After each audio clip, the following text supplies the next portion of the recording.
Welcome to our show called Panther Talk. I'm your host, Aisha Jamaluddin, and I am coming to you live from ISKL. Today, we'll be talking to our inspirational Panthers to learn more what it's like to be a part in ISKL's community.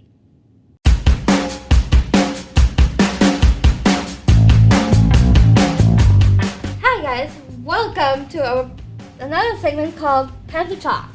Welcome back. For today, we are talking to one of our inspirational women in ISKL. Her name is Karen Pelko. And thank you so much for being on the show. Thank you so much for inviting me. I'm very excited to be here, and I'm so impressed with you already. This is such a professional setup in here. I'm so glad you're getting the opportunity to host your own live talk show. That's awesome. Thanks. Thank you. So, first of all, how are you doing today? I'm doing well. I'm in the middle of Malaysia week right now, so I've been running around sweating to all the different activities on campus and keeping in touch with people that are off campus. Wow. All right. So, everyone else wants to know, how do you come to ISKL in the first place? Well, in the first place, I came to Malaysia as a Peace Corps volunteer in the United States. There's other countries that have similar volunteer programs, but I'm an American, and I came here in 1979 as part of the Peace Corps volunteer to help work with a community up in Bukit Matarjam, which is near Penang. Well, can you tell us more about this? I did my Peace Corps for 2 years up there. I was a recreational therapist at a drug center and working with heroin-addicted addicts. And then after that, I came to ISKL to take a test. There's to get into graduate school, you have to take certain tests. So I came here, and that's when I first saw the school. I met some people here. They told me all about the school, and I thought, wow, I want to work at that school. So I started out as a substitute, and then shortly after then got hired, and I've been here ever since. Wow, that's such a great experience. So, can you tell us more about your experiences with dancing? I mean, she's also a coach with the teaching and the dancing. Can you tell us more about your experience with dancing? Yes, I can. When I was in high school, I believe I took a couple of dance, like modern dance classes, but it wasn't ever really my passion. I was far more in sports. My teaching degree is in health, PE, and recreation and dance. Oh. And so when I came to the school, there was a lady named Aggie Brenneman, and she was going on something called a sabbatical. So I took over her dance class, and when I walked in the first day and saw there were people in leotards, I thought, oh no, I don't know how to do that. So I learned from the students. I learned how to teach dance from the students. And so the students taught you dancing first. Then Yes. That's how you got into teaching other people. Yes. Well, and you notice, Aisha, you know when you're in my groups, because Yes. I've had you for cheerleading and Yes, dance I and all did kinds as of well. things. I'm not the type of dance teacher that stands in the front of the class.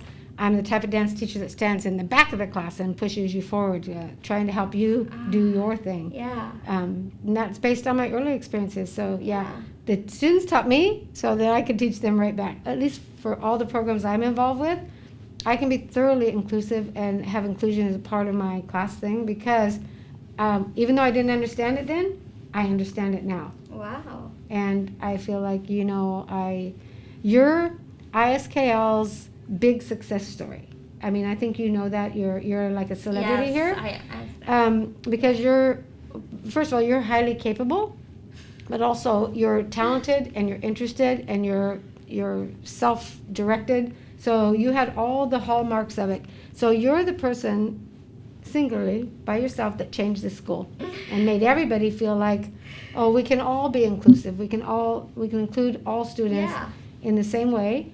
And I think you would recognize too. Yes, I totally understand. Yeah. Yeah, and I also wanted to share since you told all about us about your experiences with inclusion, I think I should share mine. Yes, I think you should. Well, behind the scenes of inclusion, and before I came to ISKL actually, I was actually homeschooled before. But now, since I cannot believe where I am right now, having on my own talk show, everything that Miss Pelka said about performing arts. I think, I had Miss Casey as a great experience in theater. And also, when I was working with Miss Pelko, it was amazing. I mean, she taught me a lot of things. Do you remember in PE I as well? remember PE as well. I love PE. I love being active. Well, you are active, and I love that. And you're a success at everything you do. This school is the only school I can think of or know that I've heard about or know that you can succeed in to the level you've succeeded. So I don't want to go somewhere else that doesn't have that. I want to stay here because you succeeded here. You know some of the other people I'm talking about. Yeah. And I'm talking about every student at this school. But I feel like that's what I like about ISKL. I'm not about to risk it and go somewhere else that wouldn't be good for someone like you. Mm-hmm. Yeah. And actually, thank you so much for sharing that. And I know that Malaysia Week is happening very soon. Can you tell us more about Malaysia Week? Yes, Malaysia Week is a middle school program, grades 6 through 8, and the students usually, or in the past, pre-pandemic, took a week of outdoor education activities. I remember when Aisha was in middle school, Aisha went discovery diving, and she went with Miss Shelley Hawks, who's another favorite of mine, Yes. and she went to Pulau Rawa, and she did a discovery diving experience. And at the time, when we were doing the research to what it would take to allow her to do that type of experience, we found out that Aisha was the first teenager in the world to ever do that. In the world. Now, there were other later kids that are 16, 17, 18, but Aisha was the first in the whole world to do that experience. And so, again, it just tells us, next week we have a student who's going on a beach activity who's in a wheelchair. He's going to go to the beach. And I think years ago we would have thought it would be too hard for him to do that. Now we're like, no, we can make it work for whatever the need is. We can match that need and make it a good experience for them. So I remember you in grade 6 when you did that. That was amazing. And you really, again, taught us that we just have to put a few more steps in place to make it so you can be successful. And I don't know, have you ever been diving since your middle school experience? Well, since middle school, I have been going to the beach a lot. Yeah? I actually took a break from scuba diving. Okay. And I did a lot of snorkeling. Oh, well, that's kind of the same thing, but you at least kind had... of the same thing. Yeah. So I mean, since then, actually, it kind of brightened my horizon. Yes, that's awesome. I learned so much from that, and I grew up to be so grateful for that experience, and knowing that I am not scared.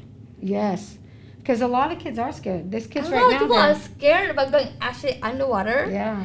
But from my experience, I felt so, grateful to do that. And now I am just snorkeling, having fun. And you know what, though? You just said the right word there. You're grateful. You're grateful for the experiences you had. I'm grateful. I'm thankful. Yes, but you can also you're a role model to tell other people you can do it too. Yeah. Right? Yeah. You can do it too. We all believe that. We all believe that people can do the same things. Yes, exactly. Yes. So that was Ms. Palco, everyone. Thank you for that lovely inspirational message. Look at the camera. Thank you. Stay tuned for Bye. more episodes. I hope you enjoyed our show and stay tuned for new episodes coming your way. I'm Aisha Jamaluddin, bringing you Panther Talk, inspirational stories from ISKL. See you next time, Panthers.